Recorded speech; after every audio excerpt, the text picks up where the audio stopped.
구독자 여러분들 반갑습니다. 9월 3일 적풍의 증시풍행입니다. 네, 오늘 시장도 굉장히 좋은 모습으로 마치게 됐는데요.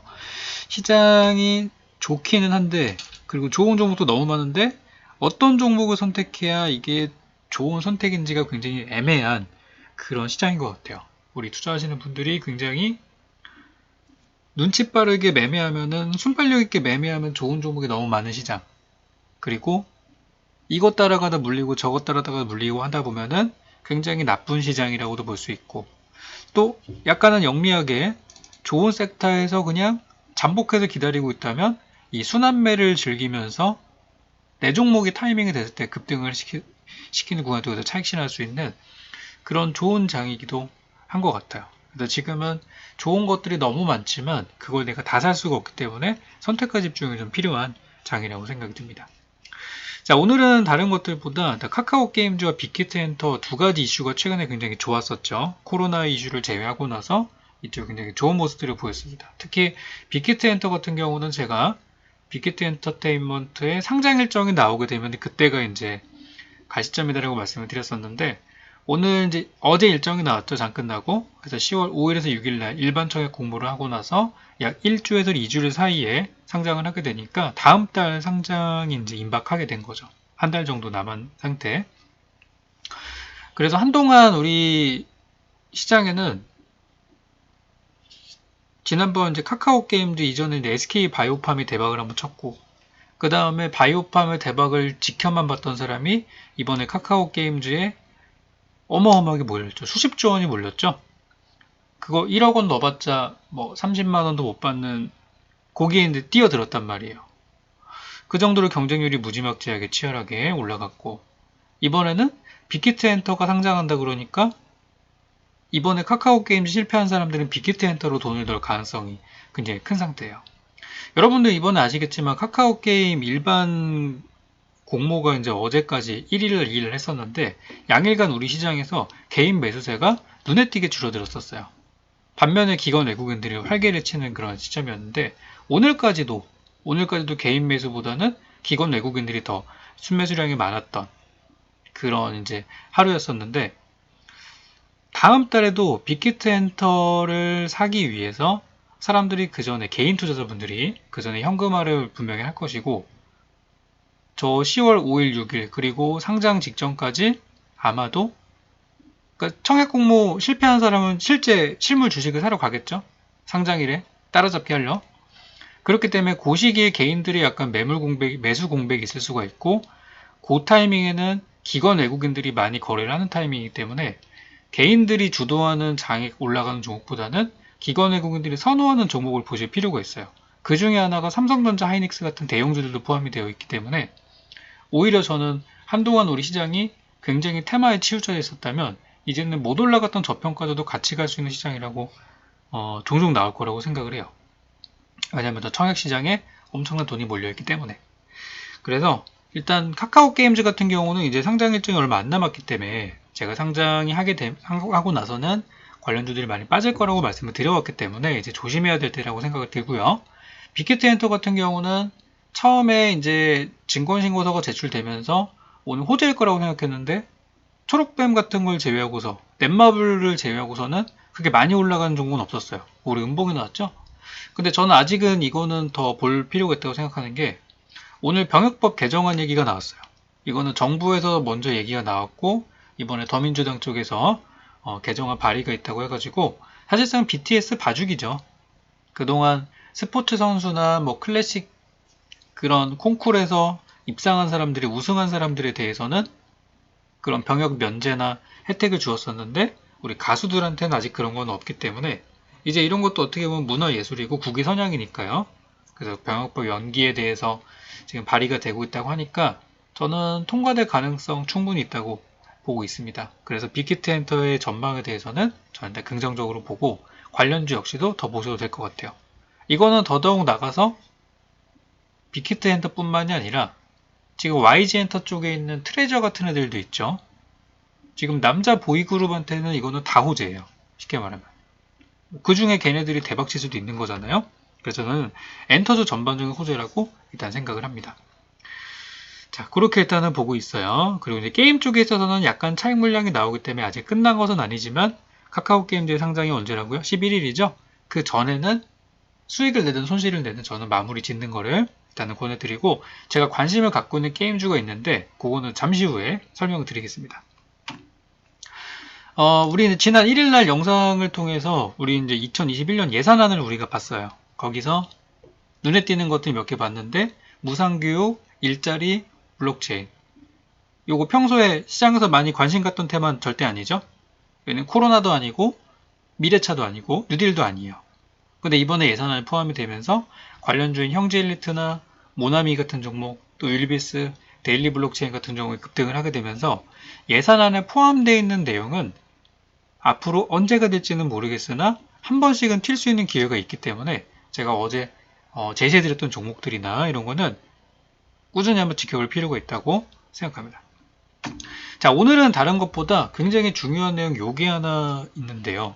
오늘 정부에서 뉴딜 펀드, 뉴딜 정책에 대한 얘기를 굉장히 많이 쏟아냈습니다. 뉴딜 정책이라는 건 뭐 다 아시는 부분들인데, 자, 여기 새롭게 나온 KRX 뉴딜 지수라는 게 생겼어요. BBIG 뉴딜 지수라는 게 생겼는데, 이 BBIG가 뭐냐면 배터리, 바이오, 인터넷, 게임이에요. 그래서 앞으로 이 뉴딜 펀드에 들어가는 종목이 무엇이냐라는 데 대해서는 여기 답이 나온 것 같아요. 보니까 배터리, 바이오, 인터넷, 게임이라 해가지고 여기에 나오는 지수를 이용해 가지고 이 지수를 추종하는 어떠한 투자 상품들이 개발될 수 있다는 거예요. 뭐 예를 들어서 우리나라 코스피 200 지수를 기반으로 해서 레버리지 인버스 같은 것들이 있듯이, 우리나라 뭐 바이오 지수 이런 거 있잖아요. IT 지수 이런 거 있는 것처럼 이제 뉴딜 지수라는 게 새롭게 생겨가지고 배터리, 바이오, 인터넷, 게임이라는 요 네 가지 우리나라 미래 성장 먹거리에 대해서 지수가 형성이 되고 이걸 추종하는 펀드가 생기게 되고 이런 그림들이 이제 그려지는 거죠. 그래서 여기서 정부가 어디에 신경을 쓰는지 이제 확인이 됐고, 그 중에서도 대장주들이 나오게 됐어요. 일단 시총 상위 종목들인데, 여러분들 작년에 그 문 대통령이 가입했던 소부장 펀드가 삼성전자를 엄청 많이 사가지고 그것 때문에 꽤 선방했던 얘기들이 있었죠. 비중이 뭐 20%가 넘는다고 하니까. 그래서 이번에 뉴딜 펀드에도 어떤 게 들어갈지 현재는 말 수는 없지만 대충 여기서 좀 그림을 그려볼 수 있을 것 같아요. 일단 지수에 편입되는 이 종목들, 영향력을 갖고 있는 종목들이 대부분 시총으로 이렇게 구분을 해놨는데, 보시면 배터리 쪽에서는 우리 배터리 3사, LG화학, 삼성, SDI, LG, SK이노베이션이 일단 들어가 있고, 이 세 개 중에서 이노베이션이 지금 그나마 좀 저평가니까 이런 건 좀 장기적으로 볼 필요가 있겠죠. 그리고 이제 바이오 쪽에서는 삼성바이오와 셀트리온과 SK바이오팜, 바이오팜이 조금 저평가돼 있죠. 그리고 인터넷 쪽에서는 카카오, 네이버 맨날 신고가고 있고 더존비전도 따라가고 있고, 그리고 게임 쪽에서는 NC소프트, 넷마블, 펄어비스 상당히 저평가돼 있죠. 그렇기 때문에 이런 종목들을 저는 좀 볼 필요가 있다고 생각해요. 업종 내 저평가. 물론 이거는 시총으로만 따진 거고 재료는 포함하지 않은 거겠죠. 왜냐면 펄어비스는 지금 재료가 별로 없잖아요. NC소프트야 뭐 리니지 이런 것들 맨날 대박치니까. 넷마블은 이번에 카카오랑 빅히트 엔터 쌍호재가 있고, 근데 펄어비스는 없죠. 그래서 바닥이 있지만 언젠가 저런 것도 끌어올릴 수 있다는 거예요. 그리고 이제 그 이외의 종목들을 보게 되면은 뭐 배터리 쪽에서는 포스코 케미칼, SKC, 에코프로빔 등등등 뭐 이런 것들이 있고, 볼만한 종목들이 의외로 많이 나와요. 여기 보시면은. 그래서 이건 어떻게 활용을 하시냐면 저평가주 보는 거죠. 뭐 많이 올라간 거 빼고. 인터넷 쪽에서도 많이 보이고, 전자결제도 있고 막 다 포함되어 있죠. 인터넷 쪽에서는 전자결제, 비대면 뭐 이런 것들. 그리고 안랩도 있어요. 우리나라 보안회사가 많은데 안랩이 지금 유일하게 여기 포함이 되어 있어요. 약간 이런 것들. 아무래도 보안회사 중에 가장 시총이 크니까 그런 거겠죠. 그리고 이제 게임 업종들 되게 많죠. 이 중에서 여기 보면 마지막에 요거 광고에 가려서 안 보이는 게 골프존이에요. 골프존은 그 스크린 골프 아시죠? 골프존인데 이것도 비대면으로 해서 좀 포함이 된 것 같아요. 그래서 골프존도 저는 볼 필요가 있다고 생각해요. 그래서 여기 뉴딜 지수에 포함되는 이 시총 상위 종목들은 앞으로 여러분들 계속 관심을 가지시면서 볼 필요가 있다고 보여집니다. 관심 종목에 꼭 넣어두시기 바랍니다. 그리고 오늘 이제 뉴딜 펀드에 대해서 이야기 나온 것 중에 가장 논란이 되는 게 사실 이거죠. 원금 보장을 해준다. 그러니까 정확하게는 손실의 일부를 국가가 보전을 해준다는 건데 그 국고에 있는 돈은 누구 돈이죠? 여러분들의 세금이죠? 네, 세금을 털어 넣어가지고 손실의 뭐 30%인가요? 어느 정도를 이제 막아준다라고 이야기를 하는데 이거는 굉장히 위험한 거라고 생각을 해요. 굉장히 위험하다. 왜 그러냐면 주식 어차피 이 펀드에서 들어가는 게 주식 사는 거잖아요. 주식형 펀드이기 때문에 주식형 펀드 혹은 주식 직접 투자는 위험성이 항상 뒤따르는 투자예요. 근데 이거 원금 보장이 된다? 이거 잘못하면은 세금 무지막지하게 나갈 수도 있는 그런 부분이 분명히 존재를 하고요. 그리고 정부가 이렇게 자신있게 얘기했다는 거를 또 다르게 생각을 해보면은 어쨌든 뉴딜이라는 거는 지금 뉴딜이 갑자기 왜 뜨죠? 전 세계적인 트렌드도 있지만 우리 정부에도 그게 밀고 있잖아요. 뉴딜 정책이 하루가 멀다고 쏟아지니까 막 가는 거예요. 이 코로나 같은 이런 어수선한 상황에서도 재료가 있으니까 막 가는 거예요. 그렇기 때문에 정부가 적절한 시기에 호재를 뿌려준다라는 그런 식으로 전 해석이 되기도 해요. 즉 주가를 인위적으로 부양할 수 있는 컨트롤할 수 있다는 얘기죠. 그런 자신감이 있기 때문에 원금 보장이라는 표현을 썼을 거라고 생각합니다. 그래서 이번에 많은 사람들이 여기에 관심을 가질 거라 생각을 하고 생각보다 그 운용사들이 가져가는 그 수익률의 기준이 생각보다는 낮더라고요. 커트라인이. 그래서 이번에 많은 운용사들이 참여해가지고 이제 저 돈을 따먹기 위해서 이제 신청을 할 텐데 이 뉴딜 펀드는 정부가 일부 자금을 대고요. 그리고 민간 자금, 우리 저 투자 회사들이 일부 자금을 합해가지고 하나의 펀드를 운영해서, 그러니까 하나의 펀드가 아니라 다양한 펀드를 운영해가지고 통틀어서 이제 뉴딜 펀드라고 얘기를 하는 거예요. 그래서 이제 그 운영사들이 선정이 될 텐데 그렇게 된다고 하면은 벤처 캐피탈이나 우리 창투사들이 수혜가 될 거라 생각하고 오늘만 봤을 때는 DSC 인베스트먼트가 가장 흐름이 좋았어요. 물론 얘네는 카카오 게임즈의 지분을 갖고 있기 때문이기도 하지만 다른 종목들에 비해서 상대적으로 흐름이 좋았기 때문에 전 지속적으로 관심 의견을 드리고요. 또 이 창투사 중에서 약간 규모가 있는 회사, 우리 백그라운드가 있는 회사 중에서는 미래에셋 벤처 투자도 빼놓을 수가 없죠.